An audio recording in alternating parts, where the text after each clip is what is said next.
Buarbakso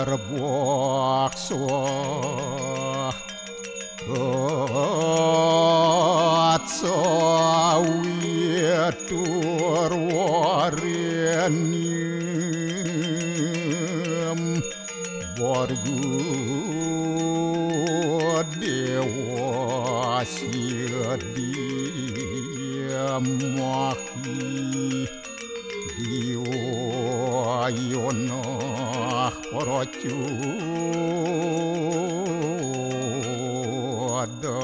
adayat Om narayanu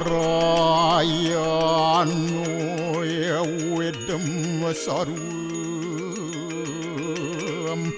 yad buatem yasjabawiyam Neskalangku niranjan niruya kalpu nirakyata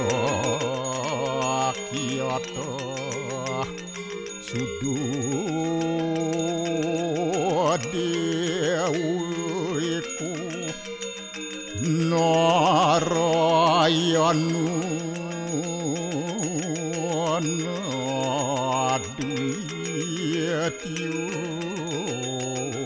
Astia kastit Om tuam siwa tuam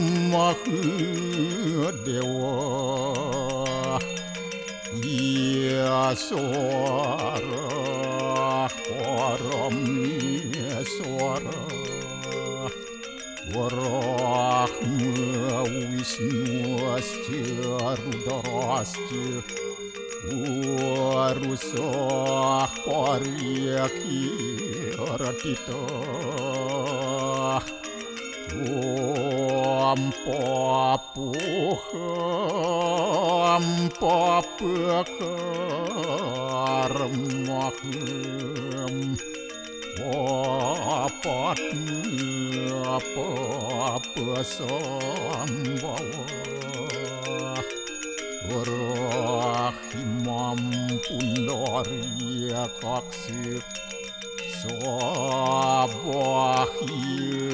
Abhyantara Suci Om kesama Dewa Swaru paranya kita angkara Mamuja swaru papidya Walaya suasadiasiwa Om kesantauya kaiku dosa Kesantauya wajiku mamu Santauya manaswa dosa Permadat kesamam Om Santi Santi Santi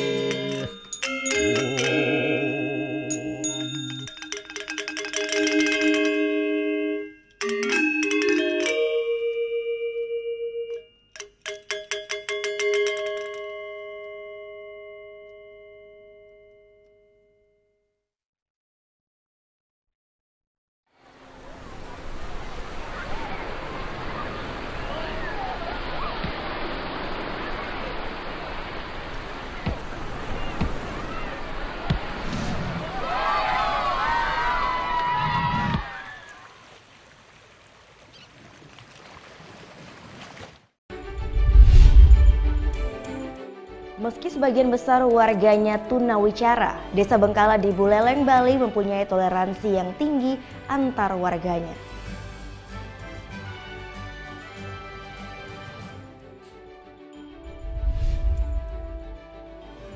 Untuk mencegah meluasnya virus rabies, petugas Dinas Peternakan Buleleng, Bali mengeliminasi ratusan anjing.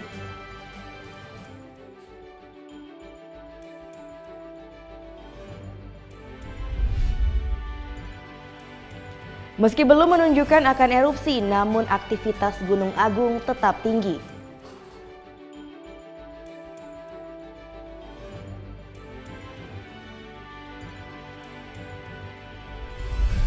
Olahraga yang mengkombinasikan renang, bersepeda, dan lari dalam event Herbalife Bali International Triathlon 2017 kembali digelar.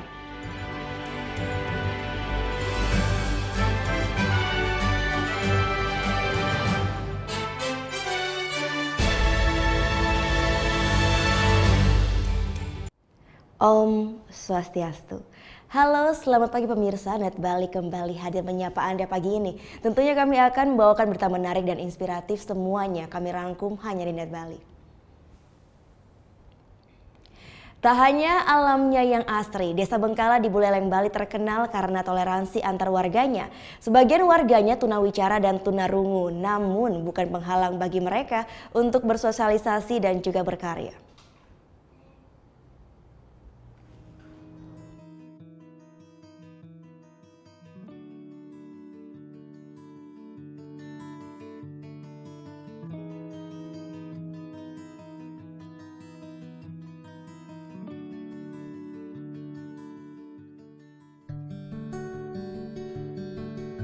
Alamnya asri, jauh dari hiruk suasana kota. Seperti inilah suasana Desa Bengkala di Buleleng, Bali. Tak hanya alamnya yang indah, desa ini identik dengan toleransi antar warganya. Ya, sebagian warga Desa Bengkala adalah tunawicara dan tunarungu. Keterbatasan ini dialami turun-temurun sebagian warganya. Namun keterbatasan bukan jadi penghalang, justru perekat hubungan antar warga di sini. Warga berkebutuhan khusus di sini disebut kolok.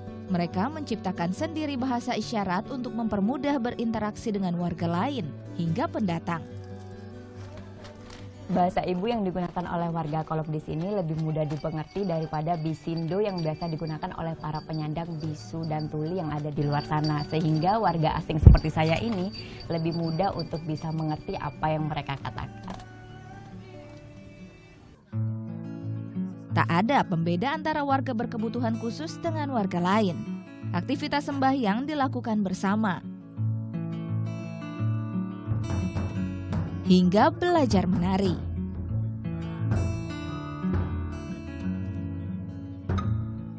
Keterbatasan bukan halangan untuk beraktivitas.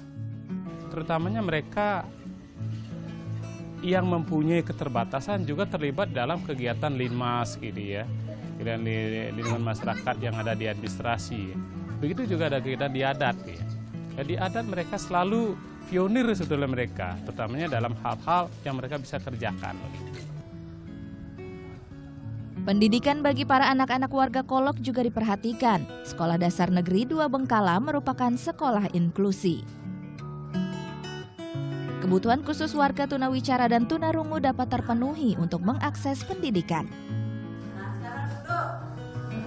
tanpa dibedakan dengan warga lain. Hak dan kewajibannya sama. Sementara kita selalu menggunakan bahasa isyarat ibu ya, karena tanpa bahasa isyarat ibu yang kita gunakan untuk mengajar di sini, saya kira kolok-koloknya juga belum begitu paham betul dengan bahasa isyarat yang seperti bahasa Sibi lah, bisindo. Sementara kita selalu menggunakan bahasa isyarat ibu, karena bahasa isyarat ibu di sini itu artinya adalah bahasa natural, bahasanya mereka juga. Bahkan kita yang justru belajar bahasa ke mereka, bukan mereka yang belajar bahasa ke kita. Di sekolah ini ada 2 guru yang mengajar. 1 guru bertugas untuk membimbing murid berkebutuhan khusus. Ternyata memang tidak mudah untuk bisa mengajari siswa-siswa Kolok di SD Negeri 2 Bengkale ini. Selain yang pertama dibutuhkan kesabaran, seorang guru di sini harus dituntut untuk bisa memotivasi para siswa Kolok. Karena selain memiliki tingkat emosional yang tinggi, mereka juga berbeda dengan siswa normal yang lainnya.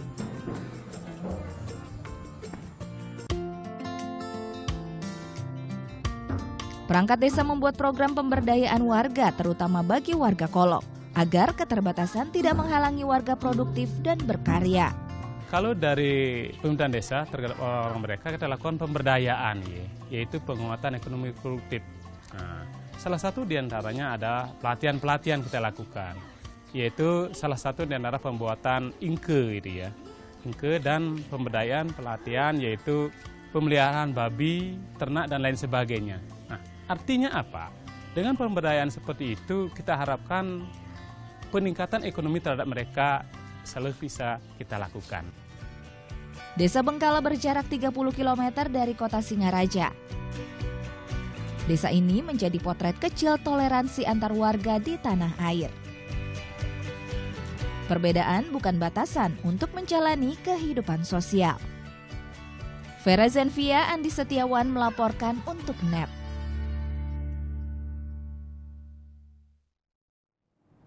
Prihatin dengan semakin berkurangnya area hijau di Bali, sebuah pondok wisata hadir dengan konsep ramah lingkungan. Ia tawarkan pengalaman lebih dekat dengan alam dengan kegiatan utama belajar bercocok tanam.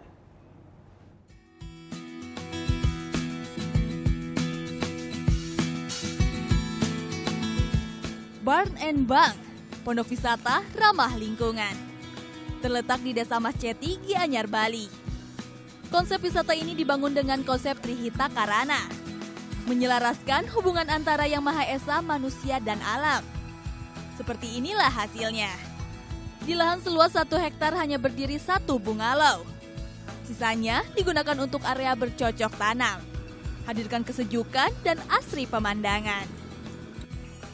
Tidak hanya menawarkan pemandangan alam Bali yang sangat khas, tetapi pondok wisata ini juga mengajak kita untuk bersama-sama menjaga lestarinya alam Bali.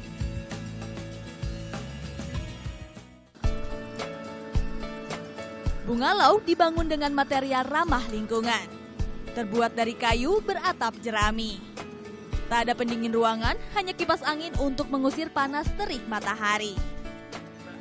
Pembangunan pondok wisata ini berawal dari keprihatinan akan kian minimnya area hijau di Bali. Tak sedikit petani yang ambil jalan pintas menjual tanah kepada investor. Hadir 2013 lalu, bisnis wisata seperti ini berikan angin segar kepada para petani setempat. Ikut terlibat dan hasilkan keuntungan, tanpa harus merusak atau menjajah lahan pertanian mereka. Ya, dengan konsep ini saya harap para petani mau mempertahankan sawahnya biar tetap terlihat hijau seperti ini. Jadi ya keseimbangan alam itu tetap terjaga. Kita harap dengan melihat contoh seperti di Masceti ini, masyarakat dari desa-desa lain mau ikut join atau bahkan minimal cari informasi lah tentang Barn and Bank atau konsep kita seperti ini untuk mempertahankan sawah Bali. Kesempatan belajar budidaya tanaman jadi daya tarik tersendiri, khususnya bagi pengunjung yang sehari-hari tinggal di tengah bisingnya perkotaan. Di sini mereka bisa mengenal bibit, cara tanam hingga panen. And I think Barn and Bank does a really good job of incorporating the school kids, the local farmers, and they did it for the right reasons. So they set this place up to look after the community, and other places basically try and make some money from tourists. Kuta definitely had the sort of bigger city vibe. I really like it here. It's more relaxed. Satu lagi, seluruh tanaman di sini organik. Seperti serai yang baru dipetik ini. Bisa langsung diolah tanpa khawatir tercemar bahan kimia.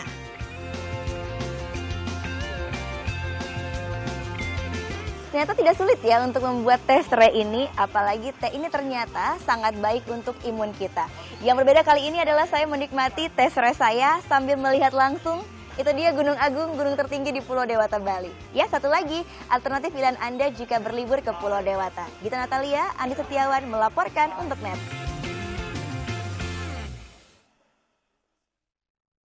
Untuk mencegah meluasnya virus rabies, petugas Dinas Peternakan Buleleng Bali mengeliminasi ratusan anjing. Liputan selengkapnya akan kami hadirkan sesaat lagi. Tetap di Net Bali.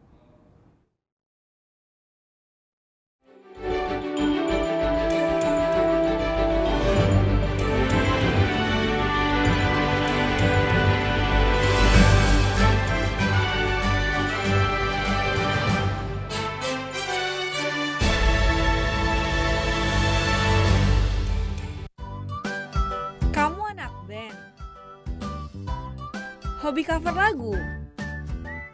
Net Bali memberikan kesempatan agar kamu lebih dikenal. Caranya, kirimkan video musik atau covermu dan dapatkan kesempatan untuk ditayangkan di Net Bali.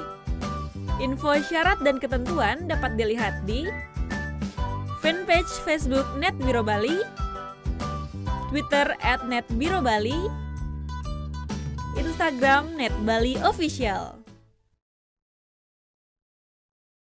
Pagi bisa bikin tambah pintar. Bareng Andre Hesti bisa. Berbagai inovasi masa kini, seru-seruan di Fun Science hingga tips oi-oi. Pagi-pagi hanya di Net. Selamat pagi, berjumpa lagi bersama kami di Net 10. Informasi selanjutnya, kontingen Indonesia menampilkan beragam budaya seperti aksi pencaksilat dan juga tarian tradisional. Ini lengkap dengan pakaian adat Nusantara dalam perhelatan Karnaval Tropical de Paris. Tapi video berikutnya ini datang dari CJ Hasan Syamsuri. Hasan berbagi informasi tentang gua terbesar dan terpanjang se-Asia Tenggara. Sekian Net 10 pagi ini, saya Sheila Purnama. Dan saya Arsan Jaya, terima kasih dan selamat beraktivitas. Hello good people, welcome back on Entertainment News. Berikut lengkapnya untuk Anda kesimpulan. Sebarkan pengaruh positif tanpa gosip. Sajian fakta dunia hiburan dari dalam dan luar negeri. Ada Ryan Reynolds yang membocorkan lokasi syuting sequel film Deadpool. Artika Sari Devi yang sempat viral di media sosial karena berbelanja dengan menggunakan daster. Berikut ini di Entertainment News yang akan merangkum pernikahan unik artis Indonesia hanya di Celebrity Countdown. Entertainment News hanya di Net.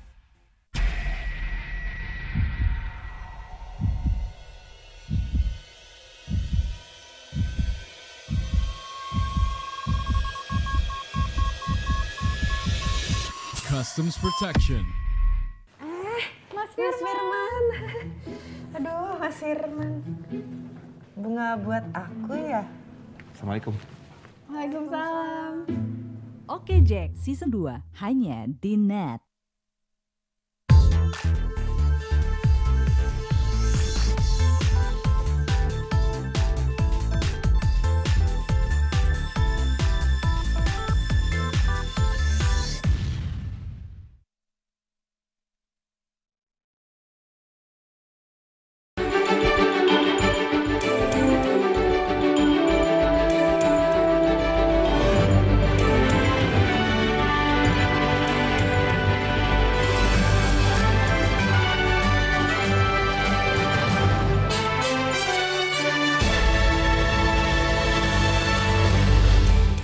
Petugas Dinas Peternakan Buleleng Bali mengeliminasi ratusan anjing. Langkah ini terpaksa diambil guna cegah merebaknya virus rabies.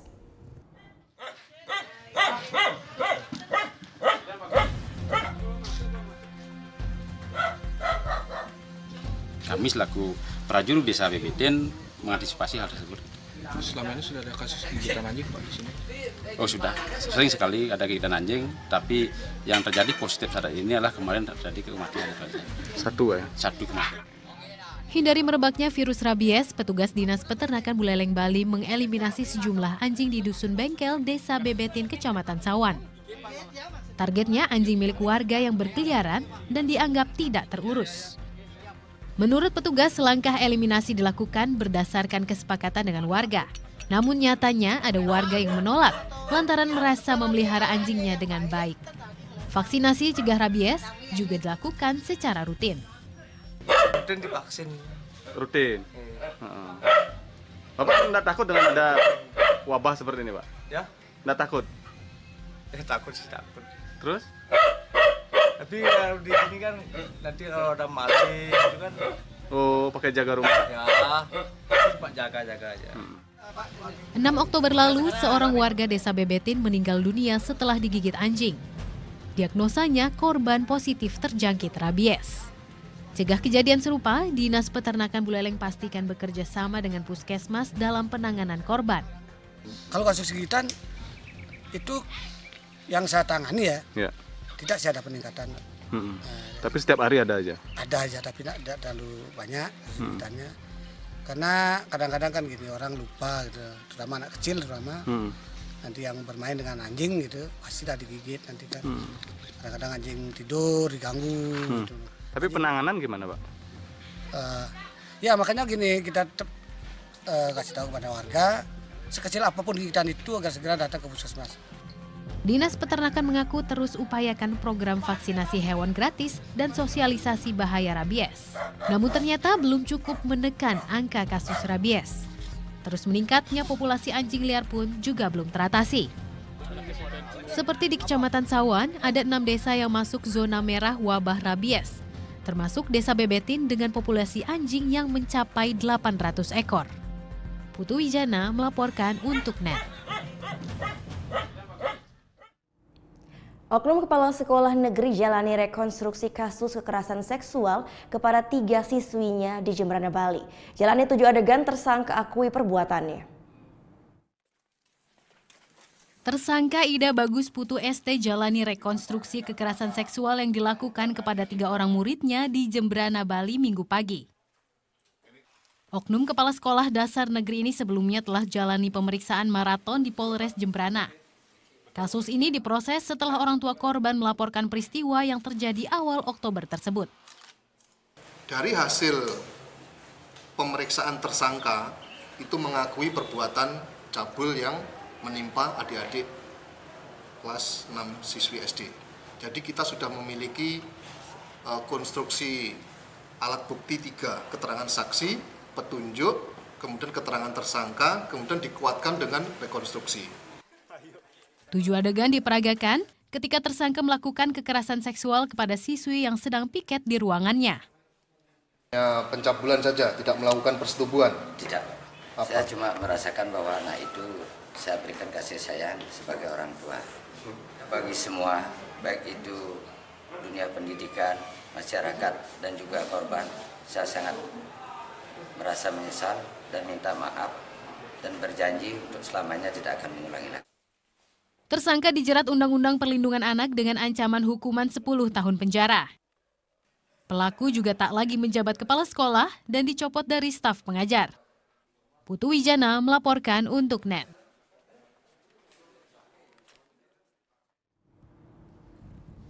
Petugas gagalkan penyelundupan 20 kg sabu dari Malaysia. Narkotika ini dibawa dengan kapal laut disembunyikan di antara tumpukan salai babi dan ikan asin.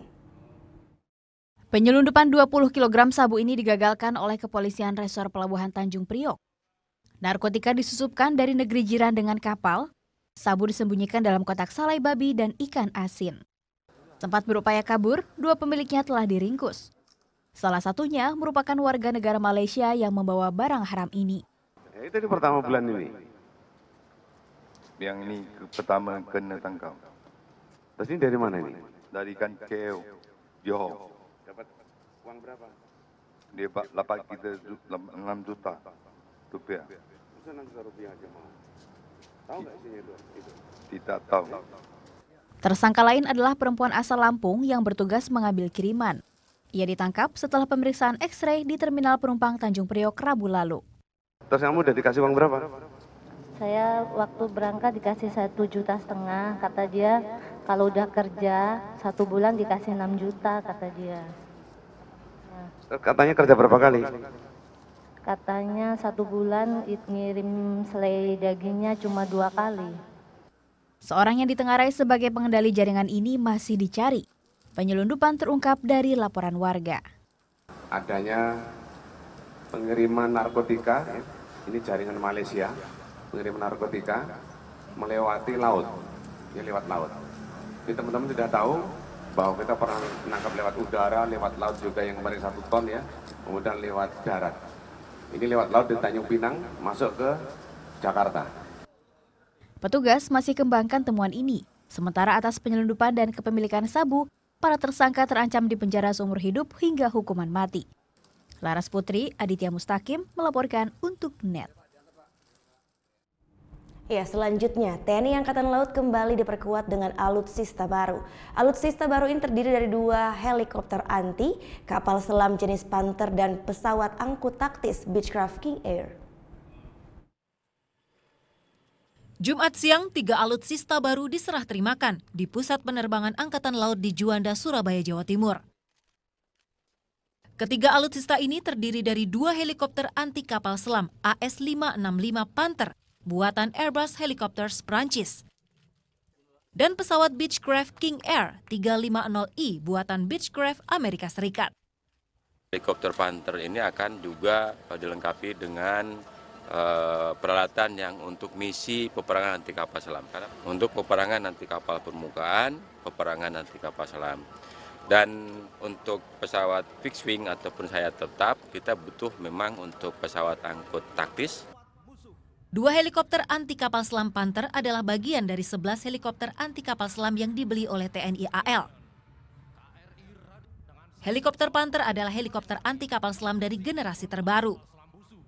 Memiliki kemampuan bermanuver ekstrim, melaju dengan kecepatan hingga 300 km per jam. Dilengkapi senjata mesin, kanon, roket, dan torpedo, juga bisa membawa sonar pendeteksi kapal selam. Kedua helikopter terbaru TNI AL ini diberi nomor HS-4203 dan HS-4204. Sedangkan pesawat King Air 350i adalah pesawat bermesin ganda. Pesawat bermesin baling-baling ini mampu terbang dengan kecepatan maksimal 578 km per jam dan menjelajah lebih dari 3.000 km. Pesawat bisa mengangkut 11 penumpang. Muhammad Fahmi melaporkan untuk NET.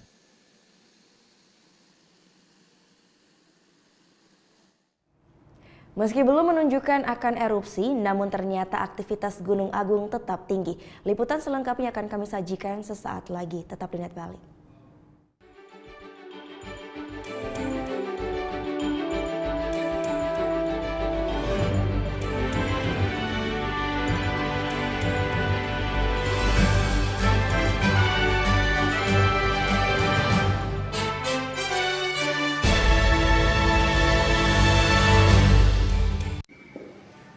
Bagaimana anak-anak? Ada yang tahu? Anime! Gosip Indonesia.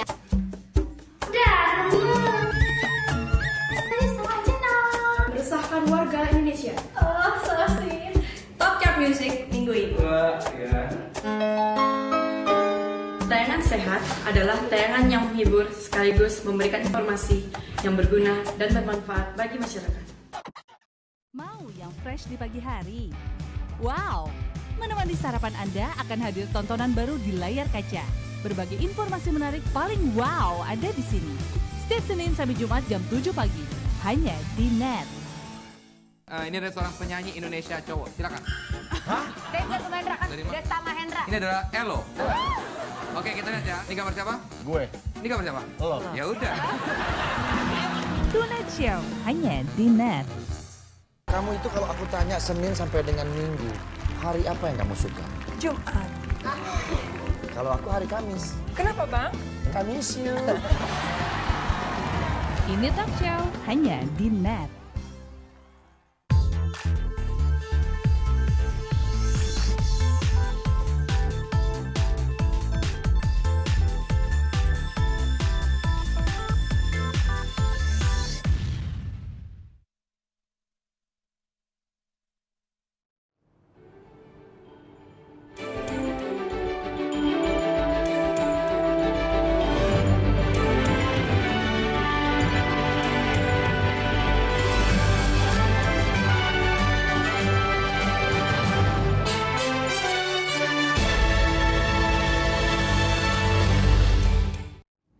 Meski belum menunjukkan akan erupsi, namun aktivitas Gunung Agung tetap tinggi.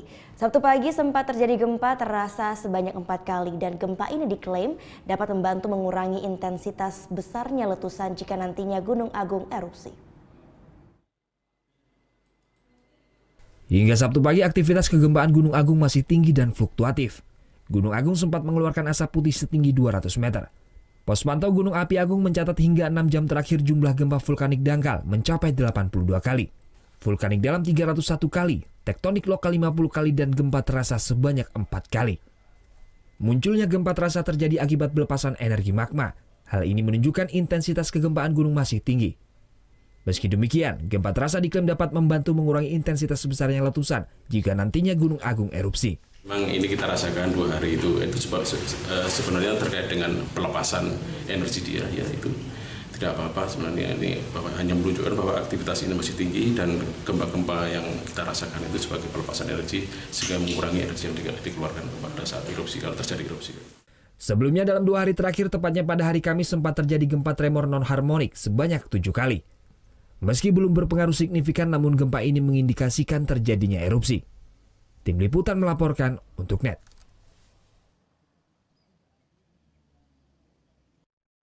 Hingga saat ini Gunung Agung belum menunjukkan akan erupsi. Namun pada Kamis siang hingga Kamis malam PVMBG mencatat telah terjadi gempa non-harmonik sebanyak 7 kali.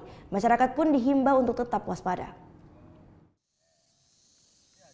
Sejak ditetapkan berstatus awas pada 22 September lalu, aktivitas kegempaan Gunung Agung terus meningkat. Meski demikian, hingga saat ini Gunung Agung belum menunjukkan akan erupsi. Gempa tremor yang mengindikasikan akan terjadinya erupsi pun telah muncul. Sejak Kamis siang hingga Kamis malam, pos pantau Gunung Api Agung di Desa Rendang Karangasem merekam setidaknya sebanyak 7 kali gempa tremor non-harmonik. Gempa tremor non-harmonik adalah gempa vulkanik di mana satu gempa muncul sebelum gempa sebelumnya selesai. Tidak semua tremor yang dialami Gunung Agung saat ini diikuti letusan kecuali jika terjadi terus-menerus. PVMBG pun belum bisa memastikan kapan Gunung Agung akan erupsi. Masyarakat pun dihimbau tetap tenang dan menjauhi zona merah radius 12 km. Tremor non-harmonik ini bukan tremor menerus yang diikuti letusan. Tremor non-harmonik itu posisinya masih di dalam. Dia merefleksikan pergerakan fluida yang menerobos ke di antara bebatuan menuju ke permukaan. Gitu. Jadi yang dinamakan tremor non-harmonik ini adalah beberapa gempa vulkanik ya, beberapa gempa vulkanik dia terjadi berturut-turut. Jadi sebelum gempa vulkanik yang satu selesai, gempa vulkanik yang muncul. Dalam 6 jam terakhir tercatat gempa vulkanik dalam sebanyak 96 kali, gempa vulkanik dangkal 56 kali, dan tektonik lokal 18 kali. PVMBG masih menetapkan Gunung Agung dalam masa kritis level tertinggi atau berstatus awas. Tim Liputan melaporkan untuk NET. Minimnya pengawasan aparat pada portal larangan masuk zona merah menyebabkan warga pengungsi dengan mudah pulang ke rumah. Salah satunya terlihat di Desa Besaki, Karangasem yang masuk zona merah 9 km. Minimnya pengawasan menyebabkan warga pengungsi kembali lagi ke rumah mereka. Padahal sebelumnya portal-portal larangan masuk zona merah telah terpasang di sejumlah titik kawasan rawan bencana. Hanya saja beberapa portal larangan minim pengawasan aparat sehingga warga dengan mudah pulang ke rumahnya. Desa Besaki merupakan desa yang masuk dalam zona merah 9 km. Meski demikian, masih banyak dari warga desa ini yang pulang dan tetap beraktivitas seperti biasa. Padahal, desa ini berada persis di kaki Gunung Agung. Beragam alasan pun dilontarkan warga, seperti mempersiapkan upacara keagamaan dan memberi pakan ternaknya. Bahkan beberapa dari warga nekat menginap di rumah lantaran takut meninggalkan rumah dalam keadaan kosong. Warga mengaku hanya pulang di siang hari dan kembali ke pengungsian pada sore hari. Iya. Banyak juga yang pulang gitu, Bu? Iya, ada yang pulang, ada yang di pengungsian. Kalau Ibu sendiri takut nggak sih pulang? Hah? Takut nggak kalau pulang ini? Ada sedikit takut. Masih ada juga yang pulang gitu? Ada yang punya pelihara kayak sapi. Kalau malam ada juga warga yang masih nginap di sini? Nggak ada. Mungkin ada ya, cuma satu rumah satu orang. Buat jaga kan kadang kalau malam kan takut ada maling atau itu. Terdapat 28 desa yang masuk dalam kawasan rawan bencana atau zona merah. Warga dari desa ini wajib mengungsi ke tempat aman. Untuk mencegah keluar masuknya warga pada zona merah, aparat keamanan telah memasang portal-portal larangan yang tersebar di sejumlah titik. Tim Liputan melaporkan untuk NET. Portal-portal larangan masuk zona merah kini telah terpasang di beberapa titik. Pengamanan masuk zona merah pun diperketat. Sejak ditetapkan berstatus awas pada 22 September lalu, pengamanan di kawasan rawan bencana atau zona merah diperketat. Portal-portal larangan masuk zona merah pun telah terpasang di berbagai wilayah. Salah satunya berada di Dusun Padang Tunggal, Desa Duda, Kecamatan Selat Karangasem. Di wilayah ini masuk dalam kawasan rawan bencana KRB 1 yakni radius 12 km. Setiap malam polisi memeriksa kendaraan yang melintas baik roda 2 maupun roda 4. Kelengkapan seperti surat kendaraan dan KTP tak luput dari pemeriksaan. Bagi orang luar desa yang ingin melintas di zona merah dihimbau agar kembali dan memutar arah. Sedangkan bagi warga pengungsi diberikan sedikit kelonggaran melintas, terutama bagi warga yang ingin memberi pakan ternak. Pemberlakuan larangan melintas dilaksanakan penuh selama 24 jam. Ini kita kan mengetahui ya penduduk kita dari sini, kita ketahui. Kalau kemungkinan penduduk dari luar kita periksa KTP-nya, SIM-nya, keperluannya apa. Kalau dia hanya sekedar melintas ya untuk melewati ini, kita balikkan dia. Kita kembalikan dia. Hanya apabila penduduk memang benar dia di sini, kita memberikan kesempatan dia untuk mungkin mencari makanan ternak. Hingga saat ini terdapat 28 desa lereng Gunung Agung yang dinyatakan sebagai kawasan rawan bencana atau zona merah. Warga pun dihimbau wajib mengungsi di posko-posko terdekat. Hal ini untuk meminimalisir jumlah korban jika sewaktu-waktu Gunung Agung erupsi. Tim Liputan melaporkan untuk NET. Untuk mendata pengungsi lereng Gunung Agung, Minggu pagi kartu identitas pengungsi dibagikan secara serentak. Kartu ini nantinya digunakan warga di 28 desa yang berzona merah untuk keperluan logistik, kesehatan, dan juga uang saku. Minggu pagi kartu identitas untuk pengungsi Gunung Agung serentak dibagikan. Salah satunya terlihat di pengungsian Desa Sukahet, Kecamatan Sidemen, Karangasem. Di pengungsian ini terdapat 1.200 kepala keluarga yang berasal dari 4 dusun Desa Amartabuana, Kecamatan Selat, Karangasem. Desa Amartabuana sendiri termasuk 28 desa yang wajib mengungsi. Desa ini berada di kawasan rawan bencana atau zona merah radius 9 dan 12 km. Selain pengungsi yang masih berada di kawasan Karangasem, pembagian kartu ini juga berlaku bagi warga zona merah yang mengungsi di luar kabupaten. Dibagikannya kartu identitas pengungsi ini untuk mendata warga yang wajib dan tidak diwajibkan mengungsi. Jadi yang berhak adalah kepala keluarga. Jadi kebetulan untuk Amartabuana Pak, semua kepala keluarga mengungsi. Itu ada 1.200 kepala keluarga dengan 3.625 jiwa, itu semua mengungsi. Kalau kesulitan tidak ada, kartu tidak ada kesulitan. Karena apa?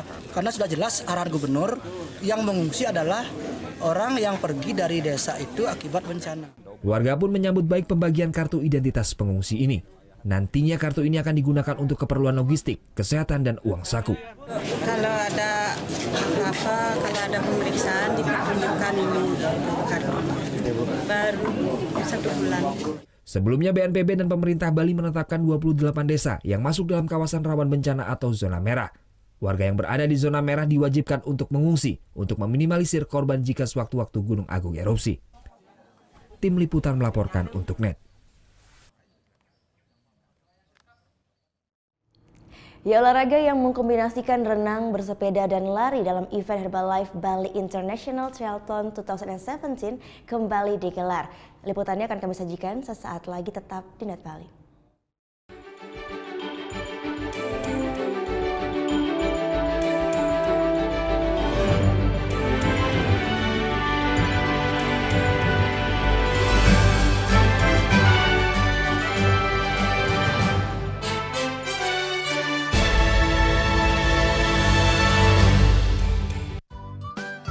Kamu anak band, hobi cover lagu. NET Bali memberikan kesempatan agar kamu lebih dikenal. Caranya, kirimkan video musik atau covermu dan dapatkan kesempatan untuk ditayangkan di NET Bali. Info syarat dan ketentuan dapat dilihat di fanpage Facebook NET Biro Bali, Twitter @NETBiroBali, Instagram NET Bali Official. Deru suara mesin roda 2. Pertarungan memicu adrenalin, mengejar yang terdepan.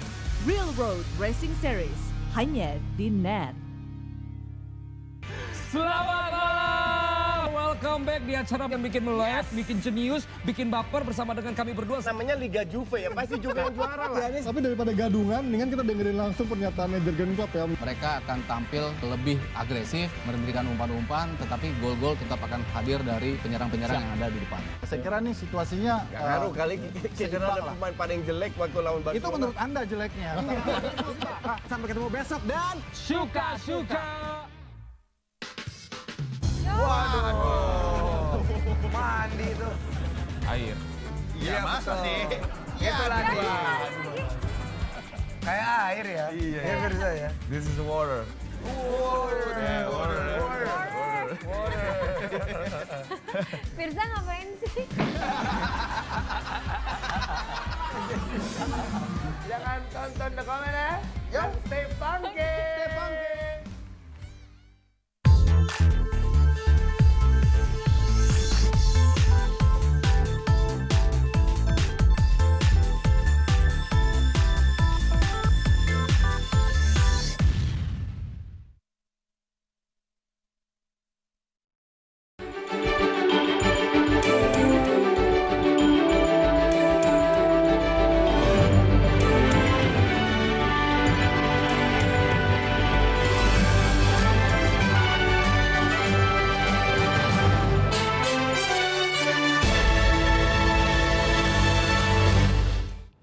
Anda kembali menyaksikan Net Bali.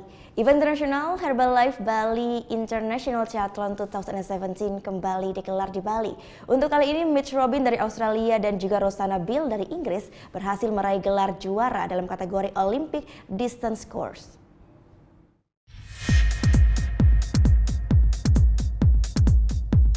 Ratus pecinta olahraga triathlon dari dalam dan luar negeri minggu pagi berkompetisi menjadi yang tercepat dalam ajang Herbalife Bali International Triathlon 2017.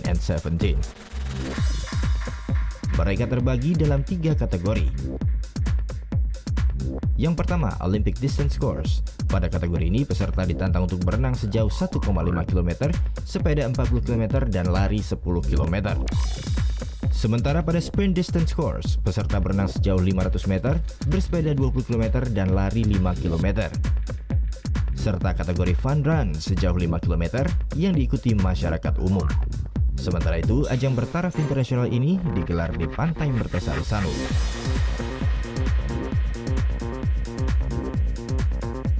Triatlet asal Australia Mitch Robin berhasil merebut gelar juara pada kategori Olympic Distance Course dengan catatan waktu 2 jam 2 menit 55 detik.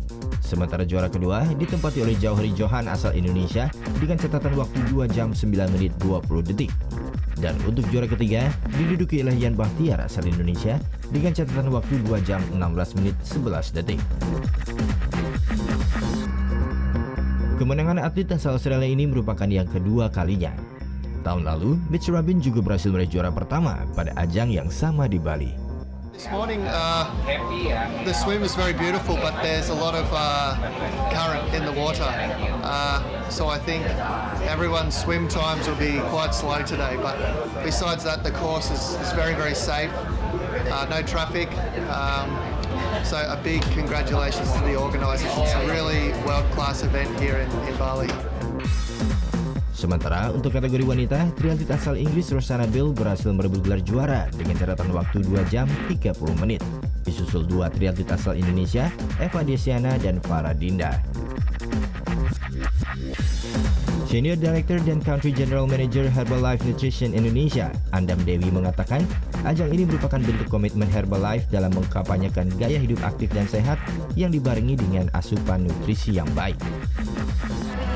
Ada road to triathlon ya Mbak. Jadi kita juga promosikan bahwa mereka harus punya asupan makanan yang baik karena 80% dari kebutuhan kita adalah nutrisi yang baik. Kemudian 20% adalah gaya hidup yang sehat, jadi exercise, latihan. Kemudian mental yang kuat juga. Jadi jangan lupa disiplin dan istirahat. Itu yang kita promosikan terus-terusan. Herbalife Bali International Triathlon 2017 merupakan ajang triathlon bertaraf internasional yang ke-10 kalinya digelar. Tahun ini merupakan tahun ketiga Herbalife menjadi sponsor utama olahraga yang mengkombinasikan renang, lari, dan bersepeda. Surya Sanjaya melaporkan untuk Net. Puluhan peselancar internasional minggu pagi mengikuti acara surfing berskala internasional di Pantai Cimaja, Sukabumi, Jawa Barat. Mereka penasaran ingin menaklukkan ombak Pantai Cimaja yang terkenal sulit ditaklukkan.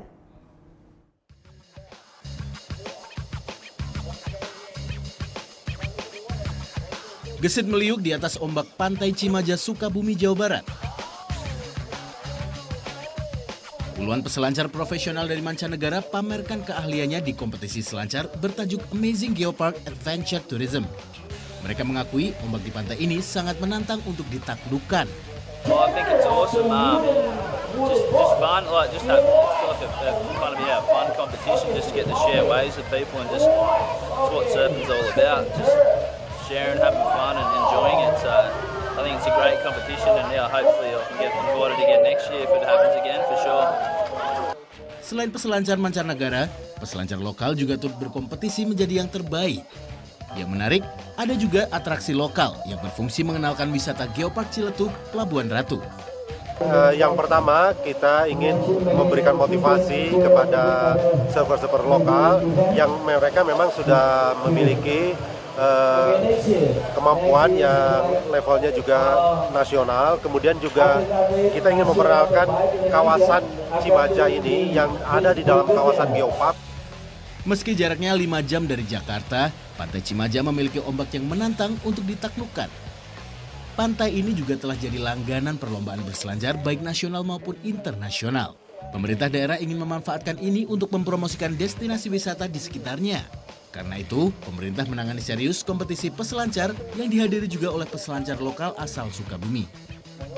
Haji Aprianto melaporkan untuk NET. Ya, selanjutnya informasi dari lanjutan Premier League pekan ke-8 Super Big Match antara Liverpool dan Manchester United berakhir anti klimaks 0-0. Hasil positif buat MU yang curi poin di Anfield, tapi buruk buat Liverpool ya. Walaupun mampu mendominasi sepanjang pertandingan, banyaknya peluang emas The Reds lagi-lagi tidak bisa membobol gawang. Bermain di stadion kebesarannya Anfield, Liverpool sebenarnya mampu menguasai pertandingan dengan meraih 62% ball possession berbanding 38% milik setan merah. Namun Manchester United memeragakan taktik bertahan untuk menahan gempuran Muhammad Salah dan kolega. Laga ini menjadi laga dengan upaya ofensif terkecil The Red Devils selama Premier League musim ini. MU hanya melepaskan 2 tembakan dan hanya 1 yang mengarah ke gawang. Berbanding terbalik dengan Liverpool yang berhasil melepaskan 11 tembakan yang 5 diantaranya mengarah ke gawang.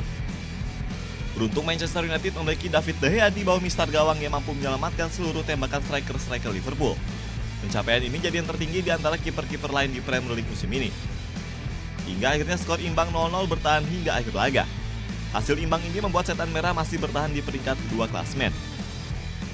Sementara bagi Liverpool ini menjadi kabar buruk. Karena secara historis pencapaian mereka di pekan ke-8 musim ini kurang dari nilai minimal untuk menjadi juara sepanjang catatan sejarah di Premier League. Hingga pekan ke-8, The Reds berada di peringkat 8 klasemen sementara dengan mengoleksi 13 poin.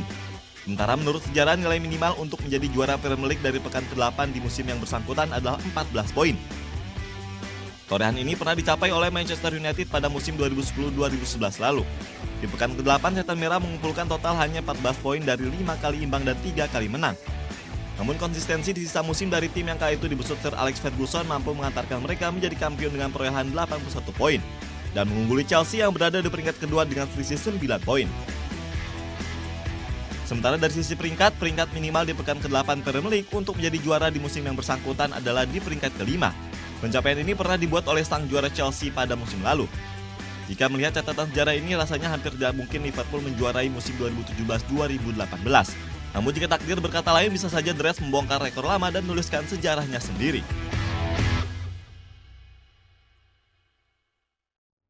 Sebelum pertandingan, publik Anfield Stadium baru saja melewati momen bersejarah. Setelah lewati sejumlah renovasi, salah satu tribun stadion kebanggaan Liverpool baru saja dikasih nama yang diambil dari sang legenda. Yap, terinspirasi dari kesuksesan besar King Kenny Dalglish, sudut tribun Centenary Stand kini berubah namanya menjadi nama sang living legend, yaitu Kenny Dalglish Stand.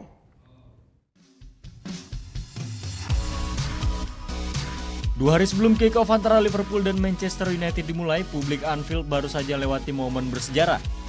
Usai jalani serangkaian renovasi markas kebesaran The Reds, Anfield Stadium kini baru saja mengubah salah satu tribun terbesarnya dengan nama sang legenda hidup Kenny Dalglish. Sebelum berganti nama menjadi Kenny Dalglish Stand, tribun yang berhadapan langsung dengan main stand atau tribun utama stadion ini sudah sejak lama dikenal dengan nama Centenary Stand. Langkah pergantian nama ini diambil pihak manajemen Reds sebagai bentuk penghormatan atas jasa-jasa King Kenny selama menjadi pemain maupun saat berada di kursi pelatih The Anfield Gang. Legenda Liverpool asal Skotlandia ini habiskan 13 musim berbaju The Reds sejak tahun 1977 hingga 1990. Selama periode tersebut, King Kenny berhasil catatkan 355 penampilan dan 118 gol. Ia juga sukses berikan 25 gelar bergengsi ke lemari trofi Liverpool, termasuk 8 trofi Liga Inggris sebelum era Premier League dan 3 trofi Liga Champions yang dulu masih bernama European Cup. Prestasi untuk tim asal Merseyside ini tak hanya datang saat ia menjadi pemain. Dari 2 periode masa melatihnya, pria 66 tahun ini tercatat mampu berikan gelar juara Liga Inggris berikut 2 FA Cup, 1 Piala Liga dan 1 gelar Community Shield. Langkah Liverpool berikan nama tribun atas nama sosok legenda bukanlah jadi yang pertama. Tahun 2011 lalu, rival abadi mereka Manchester United lebih dulu berikan penghormatan serupa pada Sir Alex Ferguson. Dalam rangka mengenang prestasi dan 25 tahun pengabdian Sir Alex, salah satu tribun Old Trafford yang sejak dulu bernama United Road Stand pun berganti nama atas nama Ferguson. Selain Sir Alex, tahun 2016 lalu manajemen Red Devils pun punya langkah serupa demi sosok bersejarah seperti Sir Bobby Charlton. Jelang kick-off melawan Everton musim kemarin, tribun South Stand di Theatre of Dreams berubah nama menjadi Sir Bobby Charlton Stand. Setelah ini kami akan mengajak Anda ke Bandung untuk melihat komunitas Vespa antik yang tidak hanya jadi ajang kumpul untuk menyalurkan hobi tapi juga punya kegiatan sosial. Liputannya sesaat lagi, tetap di Net Bali.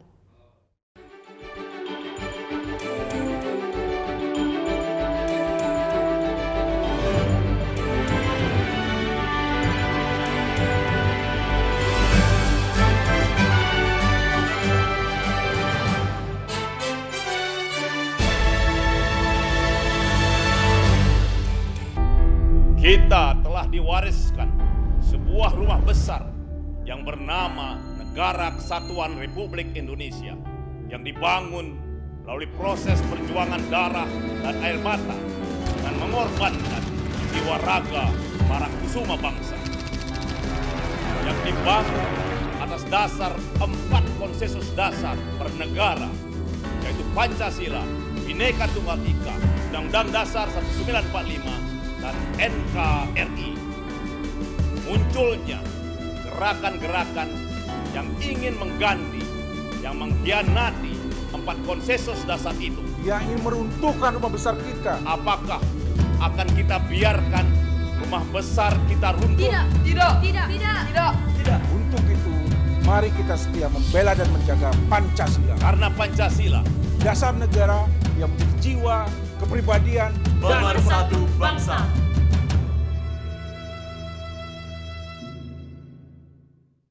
Orang ini itu kalau belanja secukupnya. Yang kedua, tidak berani mengeluarkan uang. Karena yang berhak mengeluarkan uang di negara Indonesia adalah Bank Indonesia.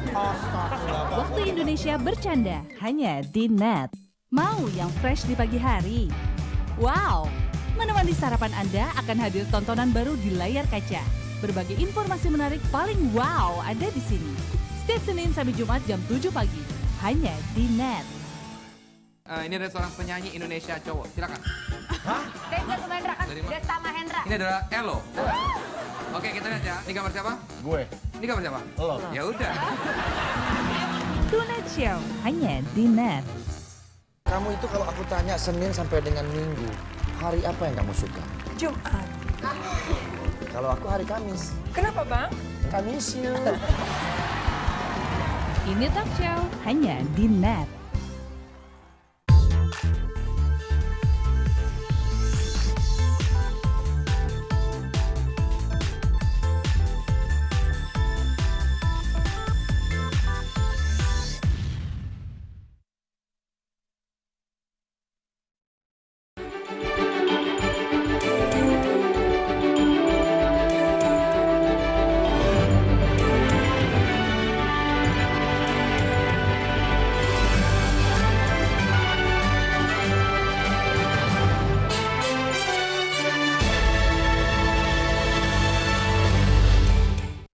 Anda kembali menyaksikan Net Bali. Sekarang kita ke Bandung. Di Bandung ada komunitas yang kece yang gak hanya jadi tempat kumpul-kumpul salurkan hobi saja ya, tapi juga untuk kegiatan sosial. Keren banget ya.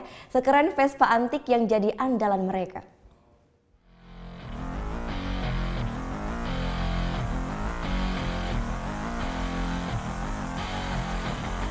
Vespa Antik Club. Sesuai namanya, komunitas ini merupakan kumpulan para pecinta motor Vespa klasik. Eits, jangan salah, walaupun klasik, tampilan dan performanya masih bisa diadu. Terbentuk sejak tahun 1993, kini komunitas ini beranggotakan 11.000 orang yang tersebar di seluruh Indonesia. Tidak heran, komunitas ini disebut sebagai salah satu komunitas Vespa terbesar di Indonesia. Sendiri ini nongkrong di monumen, dari dulu juga di monumen, ada yang merapat karena senang dengan obrolan-obrolan kita bergabung. Nah, bergabung sehingga kita mencapai sampai ya seperti inilah kita waktu itu dari Bandung Raya, Jawa Barat sampai sekarang Indonesia. Komunitas ini tak hanya jadi sekedar komunitas otomotif, bakti sosial sampai membantu korban bencana alam pun sering mereka lakukan. Yang pertama tsunami di Aceh, tim kita juga masuk ke sana, meskipun kita tidak diekspos, tapi itu betul dari hati kita bahwa kita memberangkatkan anggota ke Aceh. Terus juga tsunami di Pangandaran, terus gempa di Jogja, itu kami juga melibatkan anggota untuk bisa membantu. Selain kegiatan sosial, VAC juga punya segenap kegiatan lainnya yang gak kalah seru. Semuanya memaksimalkan performa Vespa. Bentuk bodinya yang unik dan image-nya yang klasik. Ternyata Vespa klasik dapat disetarakan dengan motor bebek atau motor matic yang saat ini banyak ditemui di jalanan. Bukan hanya bisa dipacu di sirkuit, bahkan bisa juga diajak melewati trek ekstrim layaknya motor trail.